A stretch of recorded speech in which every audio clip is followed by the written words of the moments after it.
Hey there, it's Anonymous Tea, where we spill the tea anonymously. Hello, hello, hello, hello, hello, everyone. Hello, YouTubers. Hope you guys are all having an amazing day today, sending good vibes, sending positivity, sending blessings, and good energy to each and every single one of you. Thank you so much for tuning in. So we are talking love and marriage Huntsville. You guys know why you are here.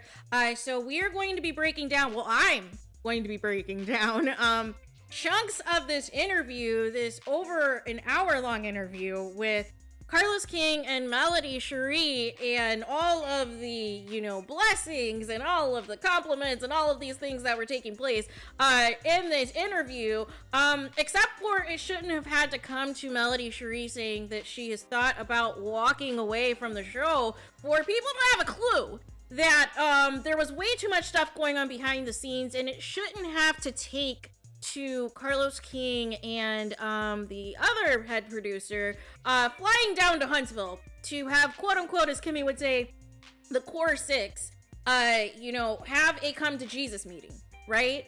And basically Melody Shari was saying, dealing with, a lot of the private and off-camera stuff with Martell, and then trying to put on, he's trying to put on this front for the cameras and trying to make it look like Melody is the issue and that Melody's not complying, but really behind the scenes, he's the one that's causing all of this havoc. He is the one that is trying to destroy Melody off camera, right? And then the past couple of seasons trying to turn the cast against Melody Shari, trying to make Melody Shari look like the villain and everything, right? And so Melody Shari was just basically saying, listen, with the combination of all of that, I thought about walking away. And so Carlos King was shook and then, proceeded to say, well, this is an exclusive that you're not going anywhere. And, continue to say that Melody Shari is Love and Marriage Huntsville. But if that is the case, why did things have to escalate to this point though, right?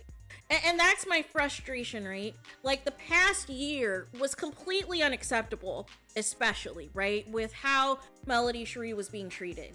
And it shouldn't have to take, fans blacking out and fans boycotting the show, and ratings, jumping up and down and everything else and all of these things for, reinforcements to step in, you guys.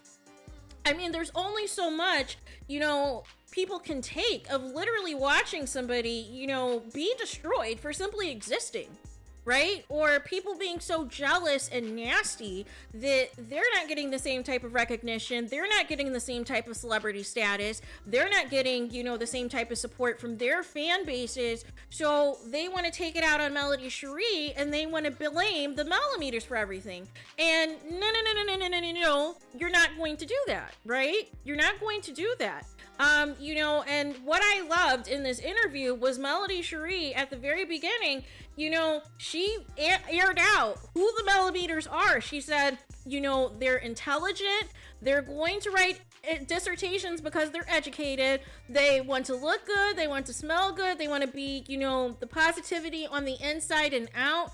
And they're critical thinkers. They're critical thinkers. They know everything from start to finish, and they're going to let you know about that, and they're going to bring the receipts. And I couldn't agree anymore, right? I couldn't agree anymore.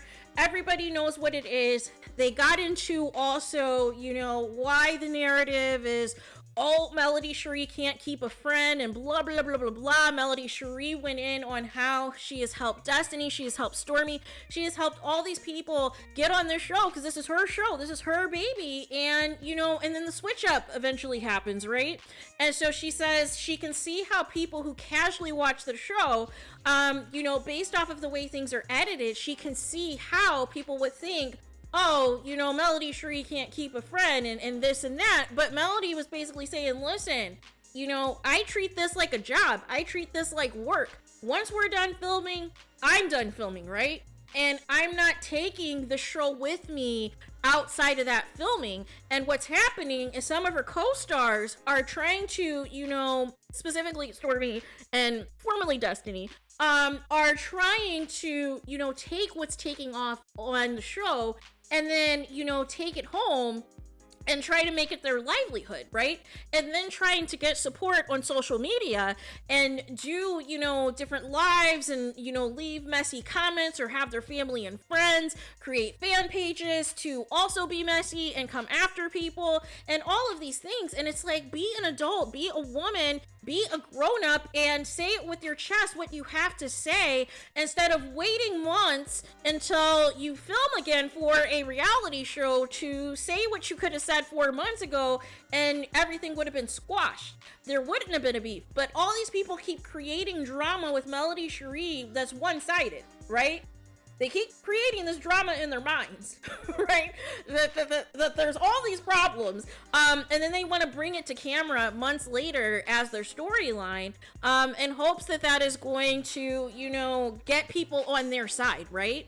And it's easy with how certain things have been portrayed that don't know the backstory, that don't know the behind the scenes stuff that's going on, that you could believe that narrative, right? But that is why we are here, right? That is why we are here to, you know, break down the foolishness and tell the truth on what it really is, right? So this is the first part of several parts of this interview that I want to break down. But I wanted to, you know, kind of hone in on that. You know, Melody Shari almost walking away, the narrative that Melody Shari cannot keep a friend, and Carlos, you know, giving Melody Shari all these flowers, Melody Shari telling, you know, Carlos who the millimeters are, and so on and so forth. So, but we've got more to break down, you guys. As you guys know, I do not like to do a million, you know, 50-minute videos on the whole thing, but we'll break it down in chunks on what I felt were the most important conversations that were had on this interview. So there is that. So let me know your guys' thoughts in the comments. Please do not forget to like, comment, and subscribe. Hit the notification bell so you're notified the moment I post new content on my channel. And with that being said, I'll talk to you guys again very soon.